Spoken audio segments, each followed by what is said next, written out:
Good morning, welcome back to my channel. তোমরা সবাই কেমন আছো? আশা করি খুব ভালো আছো। আমিও খুব ভালো আছি। এখন বাজে 8টা সকাল, আর আমি ছবি পোস্ট করেছিলাম যে আমি কেন ভিডিও দিতে পারছি না। এই দেখো আমার ফোনটার অবস্থাটা একবার দেখো।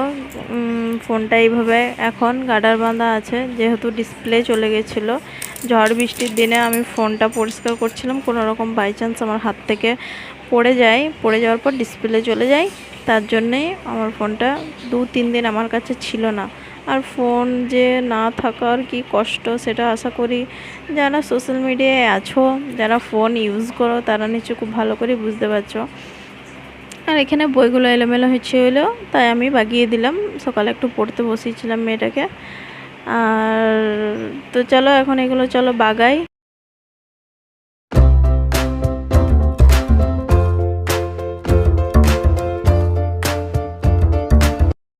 তো আমি নিজের রুমটা বাগিয়ে চলে এলাম। এই যে দেখো বড়দি কালকে এসেছে, আমার বড় ননদ।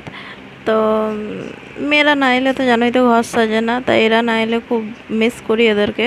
কোনো কাজে যুগে না এলে তো আমার তো ভীষণই খারাপ লাগে। এরা এলে সময়টা যে কিভাবে পেরিয়ে যায় বুঝতেই পারি না। তো যাই হোক, বড়দি উপরটা ঝাড় দিলে, আমি বললাম পরিষ্কার করে দিচ্ছি। তো চলো এখন এবারে উপরটা মুছে স্নান টান করি। তো আমি এখনই স্নান টান করে এলাম, এক্ষুনি জাস্ট ড্রেসটা চেঞ্জ করলাম, ঠাকুর প্রণাম করলাম, আর বাস। আর এখন আপাতত কিছু করিনি। আজ একটু শ্যাম্পু করলাম। দেখো চুলের অবস্থা দিনকে দিন খারাপ হয়ে যাচ্ছে, চুল প্রচণ্ড পাতলা হয়ে যাচ্ছে। বুঝতে পারছি না কি করব। অনেক কিছুই করছি, দামি একটা তেলও নিচ্ছি, কিন্তু চুলের অবস্থা দেখো একদম এত হেয়ার ফল হচ্ছে, কি আর বলবো। তো চলো বাদ দাও। এখন এবারে আমার গোপোষণা আছে, স্নান করাবো, গোপোষণাকে খাবার খাওয়াবো, তারপরে নিজে কিছু খাবো, তারপরে রান্নায় ঢুকবো। তারপরে বিকেলে আজ আমাদের আরেকটা কথা, আজ আমাদের কীর্তন হবে, মানে আজকে না, আজকে গন্ধ দেবে কীর্তনের। আর আমাদের 4 দিন এখন কীর্তন, তো 4 দিন সব তোমরা পেয়ে যাবে। দেখছো তো আমার বাড়িটা রোড সাইডে, প্রচণ্ড গাড়ি চলে, মানে ভয়েস দেবো, মানে কথা বলবো সেটুকু পাচ্ছি না শান্তিতে। তো যাই হয়েছে, খাওয়া হয়েছে, গ্যাস টেবিলে কিছু নেই, যা।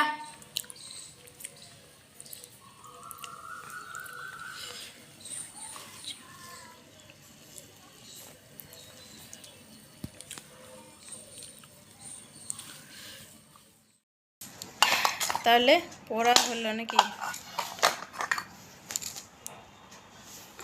তাই কি ব্রেসলেটটা এটা আমার পিপি দিয়েছে, আর এটা আমার দিদুন গোপাল। আমার ভাই না এরকমই দেখতে, খুব মিষ্টি, আমার ভাল লাগে।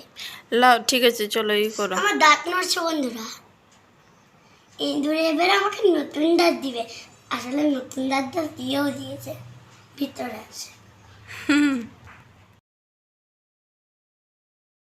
মুড়ি খাওয়ার পর ভাবলাম যে রান্নায় হয়তো ঢুকতে হবে। তো যাই হোক, বড়দি সবজি টবজি সব কেটে দিয়েছিল, আমি মাকে একটু রেডি করে দিয়ে এলাম মশলা টশলা। তারপরে দেখো আমরা সমস্ত গয়না গাঁটি নিয়ে বসে গেছি, মানে মেয়েকেও সাজালাম, নিজেও কিছু কিছু পরলাম। কারণ কীর্তন তো আমার শাশুড়ি মেয়ে বললো আমি রান্না করছি, তুমি যাও ওগুলো পরে নাও গা কিছু গয়নাগাটি। আরে তো আমরা দেখো গয়নার এখন দোকান খুলে বসে গেছি। এই যে দেখো এটা আমার বিয়ের কোমর বিছা, তো চাবি গোছা, সরি কোমর বিছা নয়, চাবি বিছা।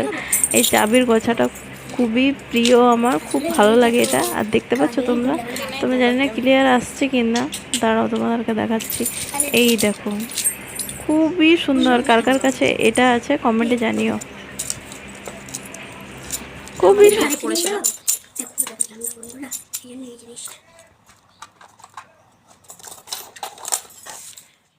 নাকেরটা পুরো কত সুন্দর লাগছে, নাকে ফুটো নেই বন্ধুরা, এখানে মানে আলোতে ডিস্টার্ব হয়ে যায়। এই দেখ দেখো, ওর জন্য আর আমার জন্য করিয়েছিলাম। নাকেরটা ভীষণই সুন্দর, বাট ওর নাকে ফুটো নেই। আমি এখন এলাম ছাদে কাপড় নিতে। আর দেখো আমিও নাকের আগে পড়তাম, তোমরা হয়তো ভিডিওতে দেখেছো। আর কিছুদিন হলো নাকেরটা খুলে দিয়েছিলাম, এখন আবার পরলাম। দেখো গয়না পরলে লুকটাই চেঞ্জ হয়ে যায়, তাই না? তো চলো ছাদে কাপড় চোপড়গুলো তুলি। অনেকদিন পর ছাদে কাপড় নিতে এলাম। শীতকালে আসতাম, যারা আমার ব্লগ দেখেছে তারা জানো যে আমি শীতকালে ছাদ আসতাম। এখন গ্রীষ্মকালে নিচেই কাপড় শুকানো হয়। এই যে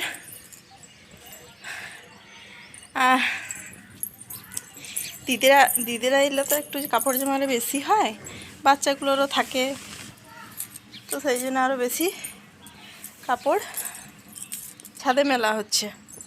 তো যাই হোক, দিদিরা এলে অতটা কিছু করতে হয় না, মাছ রান্না করছে। আর এই দেখো, আর কোথায় কীর্তন হবে দেখায়, দাঁড়া তোমাদেরকে দেখায়। এই যে গোটায় লাইট জাগানো হচ্ছে, ওখানে চোঙা লাগানো হয়েছে, গানটা শুনতেই পাচ্ছ। লাইটগুলো লাগানো হচ্ছে, এই যে পরিষ্কার করা হচ্ছে, লাইট লাগানো হচ্ছে।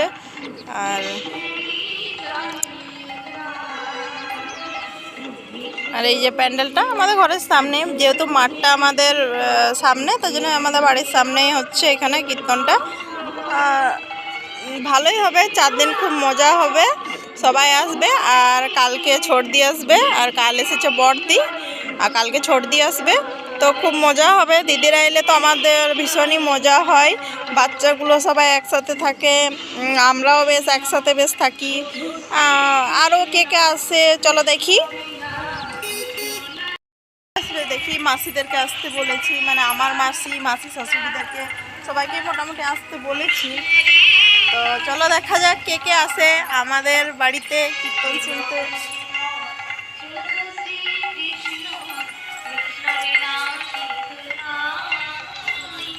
চলো ছাদের কাপড়গুলো তুলে নিয়ে যাই, তারপরে দেখি। এই আলমারির কভারটা কাচা হয়েছে, এগুলো আমি পরিয়ে নেবো, সব রেডি করে নেবো। চলো যাই, আবার তোমাদের সঙ্গে পরে কথা বলছি। খাচ্ছে ভাত, খাচ্ছে মুড়ি।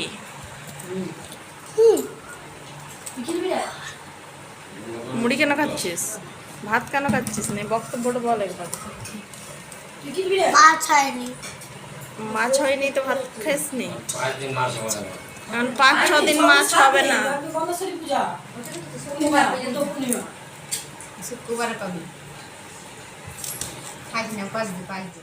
গুড ইভিনিং বন্ধুরা। তো আমরা এখন আমাদের চা আর পাঁপড় খাওয়া হলো এই মাত্র। আর এই যে এখানে উনুন ধরছে, এই দুটো, একটি বাঁধো আর একটি বাঁধরি। তাড়াতাড়ি রেডি হবি, চল তাড়াতাড়ি কর। তো আমরা এখন যাব মন্দির, মানে আজ কীর্তনের গন্ধ দেওয়া হবে, তো সেখানেই যাব। তো চলো রেডি হই। আমরা রেডি হওয়ার আগে খাবারের জোগাড় সমস্ত কিছু করে দিয়ে যাব, মা খাবারগুলো বানাবে আর আমরা যাব। তো চলো যাই। রেডি হওয়ার আগে আমার বড়দিকে একটু আইব্রো করে দিলাম, অনেকদিন করিনি, ভাবলাম পারবো না, যাই হোক একটু আধটু পারলাম, সেটা ভিডিও করা হয়নি। তো চলো রেডি হই। তো দেখো রেডি হয়ে গেছি মন্দিরে যাওয়ার জন্য। তো একটা টিপ পরিনি, ফাঁকা ফাঁকা লাগছে মুখটা, তার জন্য একটা টিপ পরবো। এবারে লুকটা পুরো কমপ্লিট। তো চলো মন্দিরে দেখা হচ্ছে। তারপর বেরিয়ে পড়লাম মন্দিরে যাওয়ার জন্য। আমাদের দুর্গা মন্দিরটা আমাদের বাড়ির থেকে সামনেই, খুব একটা দূরে নয়। দেখো লাইট দেওয়া হয়েছে। আর এখন যাবো মন্দিরে। তো দেখি মন্দিরে কি কি করতে হবে সেগুলো করি। চলে এলাম আবার বাড়ি, যেহেতু মন্দিরের জিনিসগুলো আমাদের বাড়িতেই আছে, তার জন্য এখান থেকে নিয়ে যাব।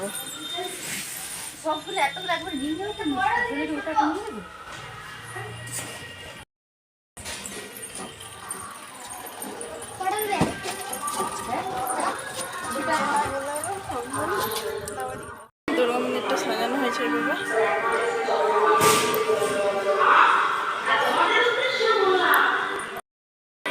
প্রচন্ড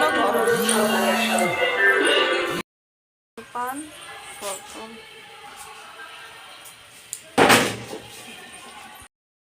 রাধারানী আর আমাদের রাধা শ্রীকৃষ্ণ আর বড়দি এখানে দিয়ে দিচ্ছে আলপনা।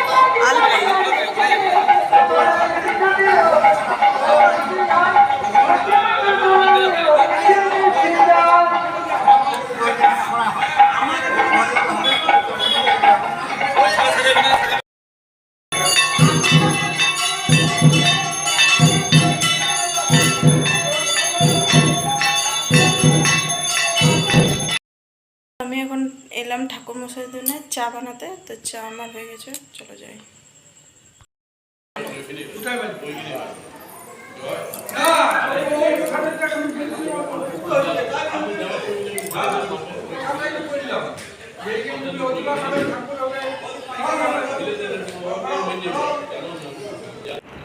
আলপনা দেওয়ার সব কিছু কমপ্লিট। উপরে মন্দিরে আলপনার পর দিয়ে দিয়েছে, খুবই সুন্দর দিয়েছে না, ডিজাইনটা খুব সুন্দর তুলেছে। তো যাই হোক, এখন এখানে এবারে নাম হবে, তার আগে শীতল দেওয়া হলো, এবারে এখানে কৃষ্ণের নাম হবে, কতক্ষণ নাম গান হবে, তারপরে পুজো শুরু হবে।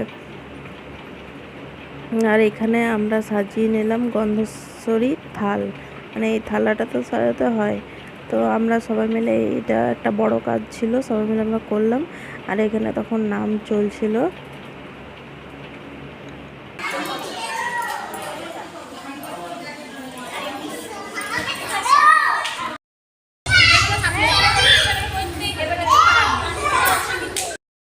সন্ধি পূজার আয়োজন চলছে, এখানে সন্ধি পূজা হবে।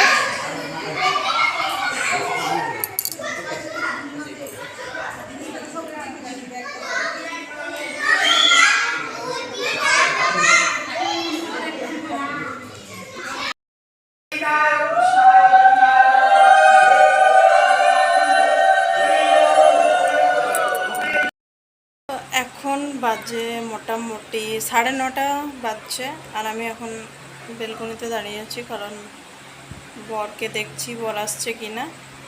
তো যাই হোক, ও ফাইনালি ঘর ঢুকে গেছে, আর আমি ভিডিওটা বেশি বড় করছি না, ধর একটা আলোতে যাই ভিডিওটা, আর আমি বেশি বড় করছি না। এবারে বরকে খেতে দেবো গা। এই দে হরে কৃষ্ণ নাম চালু হয়ে গেছে, হয়তো মাইকগুলো টেস্ট করছে, সেটাও হতে পারে। আর ভীষণই গরম পড়েছে, জানি না এই 4টা দিন কিভাবে বেরোবে বুঝতে পারছি না।